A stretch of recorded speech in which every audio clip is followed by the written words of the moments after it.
Hop, attache-toi. Bah ça me fait plaisir de te voir. Bah, moi aussi. Tu viens jusqu'à Chantilly. Ah bah écoute, tu vas trouver dans la boîte à gants un certain nombre de questions qui t'ont été posées par des fans, par des amis, par des clients.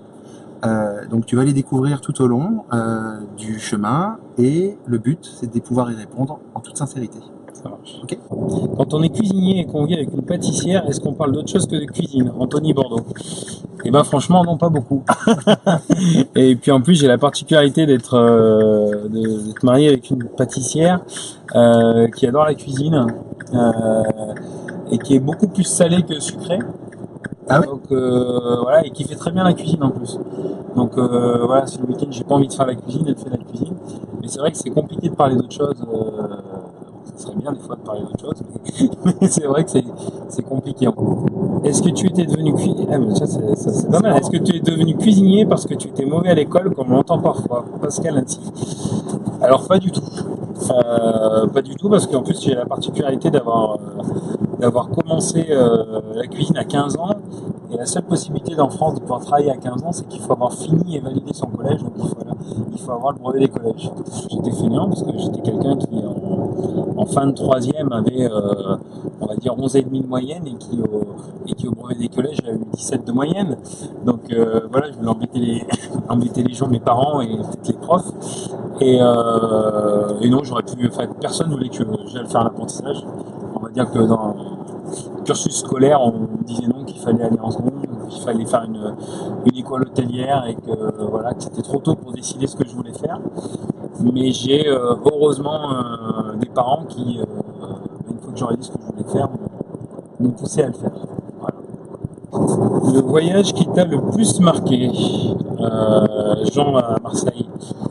Bah, je pense voilà, on va revenir au Japon et à Aya, mais je pense que la première fois que je suis allé au Japon, c'est vraiment le paradoxe qu'il y a entre un pays qui est à la pointe technologiquement et qui a pourtant gardé ses traditions. Quand on va par exemple au marché à Tsukiji, où rien n'est organisé, les gars qui trimballent les caisses avec leur tuk-tuk là. Les restaurants font une seule chose, mais le font parfaitement bien. On ne va pas trouver 15 000 sortes de cuisine dans leur restaurant.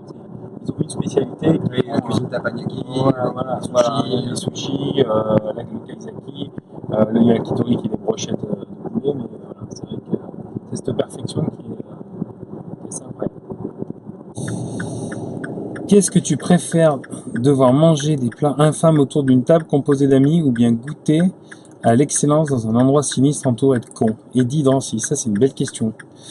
Je pense que le plus important c'est de partager les moments avec des gens et puis si le repas est si infâme que ça, je pense qu'on peut tous en rire. Souvent les grands moments c'est une conjugaison, c'est l'état d'esprit dans lequel on est.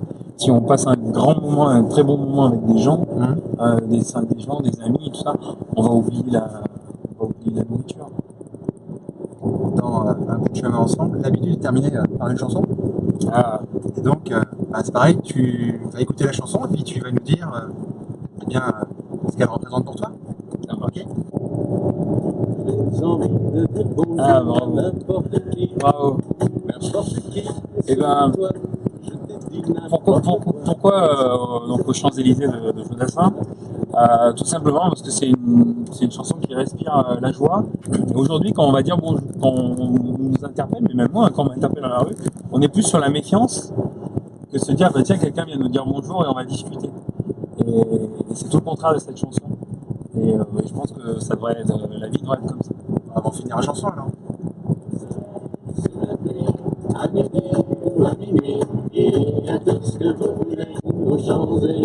C'est la chanson, tu vois, j'étais en vacances au Pays Basque au mois de mai avec Aya, et après le restaurant, quand on rentrait à l'hôtel, tu vois, on mettait ça dans la voiture.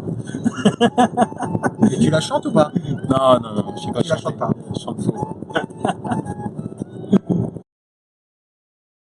Oh, Champs-Élysées. Oh, Champs-Élysées.